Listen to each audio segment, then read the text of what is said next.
तो हम पढ़ने वाले हैं फसल उत्पादन एवं प्रबंधन। फसल उत्पादन को हम इंग्लिश में कहते हैं क्रॉप प्रोडक्शन, और प्रबंधन को मैनेजमेंट कहा जाता है। ठीक है, तो देखते हैं पहले हमारा क्या है आखिरकार फसल उत्पादन में। तो कृषि उत्पत्ति, ठीक है, कृषि पद्धति है। तो लगभग 10,000 जो ईस्वी पूर्व पहले हिमयुग का अंत हुआ। ठीक है, उनके बाद बढ़ती हुई जनसंख्या जो है ना, जनसंख्या को भोजन की आवश्यकता थी, तो भोजन प्रदान करने के लिए हमें विशिष्ट कृषि पद्धतियों को अपनाना पड़ा। तो बढ़ती हुई जनसंख्या था, उन्हें क्यों देख कर हमें कृषि पद्धति को उपयोग मतलब अपनाना पड़ा, कृषि पद्धति को अपनाया। इसी तरह हमारा फिर फसल किसे कहते हैं। ठीक है, जब एक ही किस्म के पौधे एक ही किस्म के पौधे किसी स्थान पर बड़े पैमाने पर लगाया जाता है तो उसे हम फसल कहते हैं। जैसे यहाँ पे लिखा है अन्न सब्जी एवं फल, और यहाँ पे जैसे हमारा है धान मकई सोयाबीन, ये सब क्या है, तो ये सब फसल है। और ये हर जगह अलग अलग, हर क्षेत्र में अलग अलग उगाए जाते हैं। जैसे यहाँ पे पहला इसको ताप पे प्रभाव होता है, आर्द्रता चाहिए और वर्षा क्षेत्र से दूसरे क्षेत्र में भिन्न भिन्न उगाए जाते हैं। हर जगह ताप अलग रहता है, आर्द्रता अलग रहता है, वर्षा अलग रहता है, ऐसे चलते हैं हर जगह अलग अलग फसल उगाई जाती है। फसल हमारे दो प्रकार के होते हैं। ठीक है, कौन कौन सा होता है, तो पहला हमारा है यहाँ पे खरीफ फसल और रबी फसल। तो खरीफ फसल क्या होता है, वह फसल जो वर्षा ऋतु में बोई जाती है, खरीफ फसल कहलाते हैं। ठीक है, और वर्षा ऋतु जून से लेकर सितंबर तक रहती है। ठीक है, यहाँ जो जून है और ये सितंबर के बीच में जितने भी फसल आएंगे वह सब हमारा वह सब हमारे खरीफ फसल कहलाएंगे। और उसमें जो खरीफ फसल में क्या क्या आता है, धान मक्का सोयाबीन और मूंगफली आता है। इसी तरह रबी फसल वह फसल है जिनमें शीत ऋतु जो होता है ना, बोया जाता है। और ये शीत ऋतु कब से कब तक चलता है भारत में, तो हमारा अक्टूबर से लेकर मार्च तक के बीच में जितने भी फसल आएंगे, जैसे गेहूँ चना मटर सरसों ये इत्यादि, ये क्या है, ये सब रबी फसल है। इसी तरह कृषि पद्धति के लिए हमारे कितने किसान जो है कितने क्रियाकलापों से गुजरना पड़ता है, तो 7 क्रियाकलाप है। पहला हमारा मिट्टी तैयार करना। ठीक है, यहाँ हमारा पहला मिट्टी तैयार करना, उसके बाद बीज को बोई जाती है, उनके बाद खाद एवं उर्वरक डालना। देखेंगे कि मतलब खाद की आवश्यकता है या नहीं, तो डालना पड़ता है उनको, अगर ज़रूरत है तो खाद देना पड़ेगा। इसी तरह पानी की ज़रूरत होगी तो सिंचाई करेंगे, खरपतवार से सुरक्षा करेंगे, कटाई करेंगे, उसके बाद भंडारण। तो चलो हम इसमें देखते हैं मिट्टी को पहले तैयार करना। ठीक है, पहला हमारा क्या है, मिट्टी तैयार करना। तो यहाँ देखो पहले दिया है जुताई, तो मिट्टी को उलटना पलटना की प्रक्रिया को जुताई कहते हैं। इसी तरह हल होता है, ये प्राचीन समय में इससे जुताई किया जाता था। और कुदाल जिसमें खरपतवार निकालने के लिए प्रयोग किया जाता था। और कल्टीवेटर क्या है, आजकल जुताई ट्रैक्टर द्वारा संचालित कल्टीवेटर से की जाती है। अभी जो चल रही है ये कल्टीवेटर, ट्रैक्टर के पीछे जो कल्टीवेटर लगाया जाता है उसी को हम कल्टीवेटर कहते हैं, जिससे जुताई होती है। उसके बाद आता है बुआई। ये बुआई फसल उत्पादन का सबसे महत्वपूर्ण चरण है। हमारा यहाँ पे जो है हो गया हमारा ये पहला क्या था, मिट्टी को उलटना पलटना। यहाँ पे जैसे दिया था पहला हमारा क्या था, यहाँ पे था ना मिट्टी तैयार करना, उसके बाद बुआई है। तो यहाँ पे देखो, यहाँ पे जो है अब आ चुके हम बुआई पे, दूसरे नंबर पे है ना, ये तो है बुआई, दूसरा नंबर बुआई। तो बुआई फसल उत्पादन का सबसे महत्वपूर्ण चरण है। इसमें परंपरागत औजारों की आवश्यकता होती है। ये सिरे मिट्टी को भेद कर बीज को स्थापित करता है। ठीक है, जो हमारा एक होता है, जैसे दिखाएंगे आपको अभी। सीड ड्रिल क्या है, आजकल बुआई के लिए द्वारा संचालित सीड ड्रिल का उपयोग होता है। जैसे हम यहाँ पे देखते हैं सीड ड्रिल क्या है। ठीक है, दिखाते हैं आपको।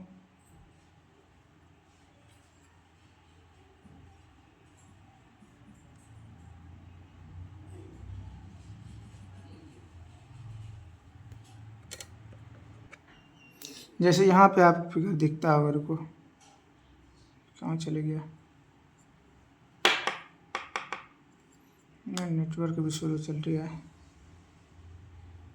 जैसे हम सबको यहाँ पे फिगर दिख रहा है ना, देखो एक फिगर ये है सीड ड्रिल के लिए, और दूसरा यहाँ पे, और इसी तरह हम आपको दिखाते हैं और भी है। तो इमेज में तो देखते हैं कितना है। ये सभी क्या है, सीड ड्रिल है। इसमें क्या होता है, जैसे यहाँ पे दिया है ना, ये 3 डिब्बे है, इसमें बीज को रखा जाता है। ये नीचे ये तो लाइन 3 तो दिख रही है, इसी से एक आध बीज जो है ना ज़मीन के अंदर जाता है। इसको हम सीड ड्रिल कहते हैं। इस सीड ड्रिल का फिगर था। अब देखते हैं आखिरकार हमारा आगे क्या था। सीड ड्रिल तो हो चुका है यहाँ पे। उसके बाद एक तीसरा नंबर जो होगा, बुआई तो ख़त्म हो गया। अब तीसरा नंबर खाद एवं उर्वरक मिलाना। तो मिट्टी में पोषक स्तर बनाए रखने के लिए खाद एवं उर्वरक मिलाया जाता है। बताया था ना वहाँ पे कि जब हमारा खाद जो मतलब मिट्टी में जो पोषक तत्वों की कमी हो जाती है तो हम खाद एवं उर्वरक मिलाते हैं उसमें, ठीक है। इसी तरह यहाँ पे लिखा है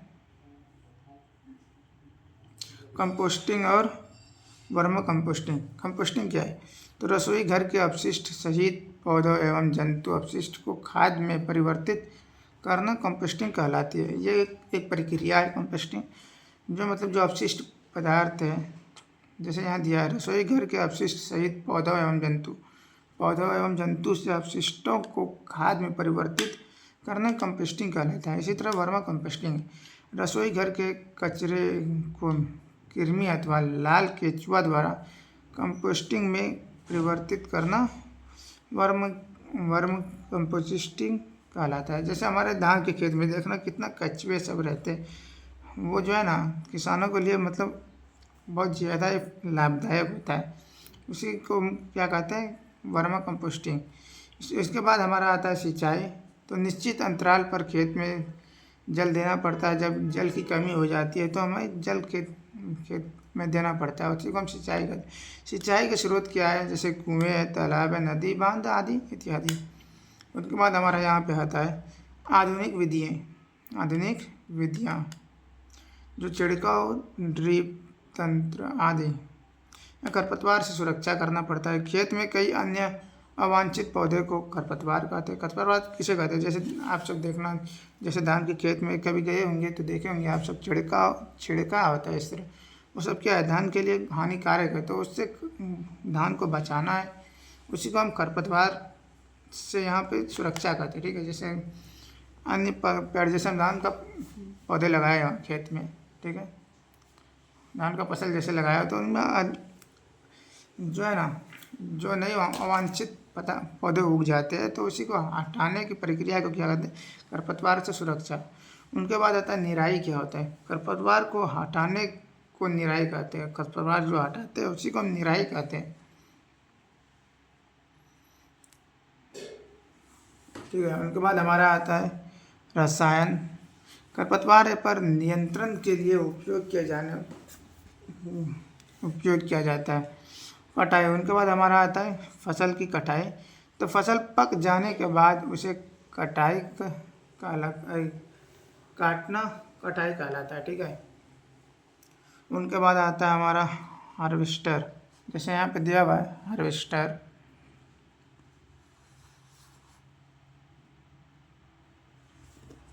यहाँ पे एक हार्वेस्टर फसल की हाथ या मशीन से कटाई की जाती है, उसे हार्वेस्टर कहते हैं। यहाँ उनके बाद है थ्रेसिंग। कटाई गई फसल से बीज को भूसे से अलग करना होता है, तो उसे हम किससे कहते हैं, थ्रेसिंग से। उनके बाद जितने भी फसल निकलते हैं उनके बाद हम भंडारण करते हैं। उत्पादन का भंडारण एक महत्वपूर्ण कार्य है। बीज को पीड़कों एवं सूक्ष्म जीवों को संरक्षित करने के लिए उचित भंडारण की आवश्यकता होती है। तो इसी के साथ हमारा क्लास 8 का पहला चैप्टर साइंस का पूरा हो चुका है यहाँ पे। अब देखते हैं उसमें क्वेश्चन क्या क्या है, तो देखना पड़ेगा। चलो देखते हैं अब किताब में क्या क्या हुआ है। नोट से तो पढ़ा दिए। देखो यहाँ फसल एवं, यहाँ जो है ना पहला हमारा चैप्टर पढ़ाए थे फसल उत्पादन एवं प्रबंधन, तो पढ़ा दिया आपको। यहाँ पे फिर पढ़ाए आपको कृषि पद्धति। यहाँ पे क्या दिया है, देखो वही दिया होगा। लगभग 10 ईस्वी पूर्व तक मनुष्य घूमते थे। हाँ, वे एक स्थान से दूसरे स्थान तक जाते थे, वही सब है जो पढ़ाए थे। और धीरे धीरे मतलब जनसंख्या बढ़ने लगी, तो उन्हीं के चलते ये सब फसल उगाने की प्रक्रिया होने लगी। उनके बाद यहाँ पे दिया हुआ है, जब एक किस्म के पौधे किसी स्थान पर बड़े पैमाने पर उगाए जाते हैं तो फसल कहते हैं। ये तो भी आपको पढ़ा दिया। उनके बाद देखते हैं आगे क्या है।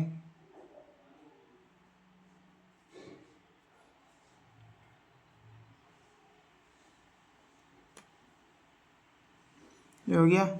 उनके बाद हमारा फसल दो प्रकार के बताए, खरीफ फसल और रबी फसल। तो आपको पढ़ा दिया।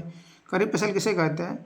जो वर्षा में शुरू होता है और जून से लेकर सितंबर तक के बीच में जो होता है उसे हम खरीफ फसल कहते हैं। जैसे धान, मक्का, सोयाबीन, मूंगफली, कपास आदि, ये सब क्या खरीफ फसल है। रबी फसल जो शीत ऋतु में हो, अक्टूबर से मार्च तक के बीच में, उसे रबी फसल कहते हैं। इसमें क्या क्या आता है? जैसे यहाँ दिया हुआ है गेहूँ, चना, मटर इत्यादि। इसी तरह यहाँ पे आगे क्या है देखो, आधारिक फसल पद्धति। ये क्या है? तो मतलब वही जो मतलब क्रियाकलाप कितना करना पड़ता है खेती करने में, फसल उगाने में। तो वहीं पे यहाँ पे दिया है, मिट्टी को तैयार करना, उसके बाद बुआई, खाद एवं उर्वरक देना, सिंचाई, खरपतवार से सुरक्षा, कटाई, भंडारण। उनके बाद देखो यहाँ पे पहला हमारा क्या है, मिट्टी के तैयार करना। तो यहाँ पे लिया है मिट्टी तैयार करना, तो आपको पढ़ा दिया मिट्टी तैयार करना। लमसम वही जितना पढ़ा है ना पूरा, उससे हमारा चैप्टर निकल गया है। तो देखते क्या है यहाँ पे देखो, ये जो है ना, ये पहले ज़माने का मतलब हाल आपको पढ़ा है। यहाँ पर जो हल है ना, इसी को हम हल कहते हैं। चलो देखते हैं। हल जो है यहाँ देखो, ये तो नीचे वाला ज़मीन है ना, इससे ही जुताई होता था। ये तो जो है ना, ये तो इससे पहले जुताई होता था, ठीक है। उनके बाद हम देखते हैं हल हो गया। ये हमारा क्या है, कुदाली है। यही इसी को कुदाली कहते हैं। इनके ऊपर वाले को पकड़ता है, ये हैंडल है, और ये जोताई, छड़ और मुट्ठी प्लेट। उनके बाद यहाँ आपको दिखाते हैं कल्टीवेटर क्या है। कल्टीवेटर ये तो जो है ना आपके मतलब ट्रैक्टर के पीछे में ये जो लगा हुआ है, यही कल्टीवेटर कहलाता है। ये तो जो है ये कल्टीवेटर है। उनके बाद यहाँ पे है कल्टीवेटर, तो देख लिए। ये औजार सब, ये सीड, ये इनको हम से क्या कहते हैं, सीड ड्रिलिंग। यहाँ पे देखो ये जो है ना, इसे सीड दे रहा है, इधर आगे जुताई कर रहा है, और पीछे से एक पाइप नीचे ज़मीन में जो लगा हुआ है, उससे एक आध बीज अंदर जाते जाता है, आगे बढ़ जाता है, बीज गिरते जाता है, तो उसी को हम सीड ड्रिलिंग कहते हैं। चलो आगे देखते हैं। ये एक मशीन है सीड ड्रिलिंग का, तो ये थोड़ा हैवी मशीन हो गया, हमसे थोड़ा शॉर्ट वाला देख लिए। उसके खाद एवं उर्वरक से सुरक्षा मिलाना है, हम सब ये सब तो पढ़ चुके हैं। आगे देखते हैं क्या यहाँ पे। यहाँ दिया हुआ है उर्वरक एवं खाद में अंतर। चलो देख लेते हैं उर्वरक एवं खाद में अंतर क्या है। देखो, उर्वरक एक मानक निर्मित लवण है, और खाद क्या है, ये एक प्राकृतिक पदार्थ है जो गोबर एवं पौधों के अवशिष्ट से मिलकर बनाया जाता है।